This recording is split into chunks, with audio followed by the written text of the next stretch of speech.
Welcome to Swami's kitchen. आज आपण फणसाची भाजी करणार आहोत। तर हे असं फणस चिरून घ्यायचं आहे आणि हे आटला अशा ठेचून त्याच्यामध्ये 2 भाग करायचे आणि वेगवेगळं आता हे शिजवणार आपण।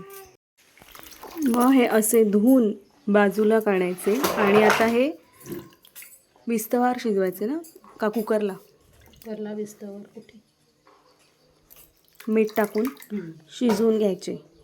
विस्तवार शिजवताना पाण्याचा हापका मारून शिजवायचे। अठळ आणि हे वेगवेगळं शिजवायचं।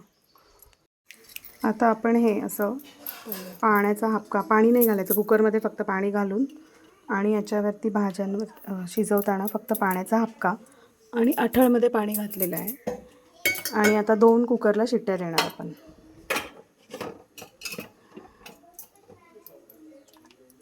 हे असं सर्व कुकरमध्ये ठेवून 2 शिट्ट्या देणार। आता आम्ही सध्या 2 शिट्टी म्हटलं होतं, पण एकच शिट्टीमध्ये हे उकडलेलं आहे आणि थोड्याशा विस्तवावर परत थोडं शिजवणार आणि मग त्याला फोडणी देणार। ती प्रोसेस आम्ही नंतर। ही फणसाची फोडणी केलेली आहे फणसाच्या भाजीसाठी।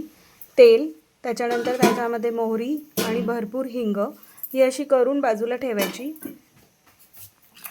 ह्या लाल मिरच्या आहेत, तळून घ्यायच्या थोड्याशा तेलामध्ये आणि चुरा करायचा आणि ही फोडणी तयार करून ठेवायची। भाजी अशी शिजवलेली आहे थोडीशी परत हळद घालून आणि जेवढी लागेल तेवढीच फोडणी आणि हे मिक्स करायचं आणि ओलं खोबरं सगळ्या भाजीला लावून ठेवायचं नाही, अदरवाईज ती भाजी खराब होते। जेवढं लागेल तेवढंच घ्यायचं। आता आपण ही फणसाची भाजी सेपरेट बाजूला काढली एका भांड्यात आणि त्याच्यावरती ती जी मिरची होती ती मिरची थोडी मिक्स केली आहे, ओलं खोबरं मिक्स केलं आहे आणि फोडणी थोडी मिक्स करून अशी वेगळी काढून घेतलेली आहे। तर आपली ही फणसाची भाजी तयार। जेवढी लागते तेवढीच त्याच्यामध्ये ओलं खोबरं, मिरची आणि फोडणी मिक्स करायची आहे। थँक्यू। तर तुम्हाला ही भाजी आवडली असल्यास फणसाची भाजी तयार आहे। तुम्हाला ही भाजी आवडली असल्यास आणि रेसिपी आवडली असल्यास तर प्लीज लाईक करा, शेअर करा, सबस्क्राईब करा। थँक्यू।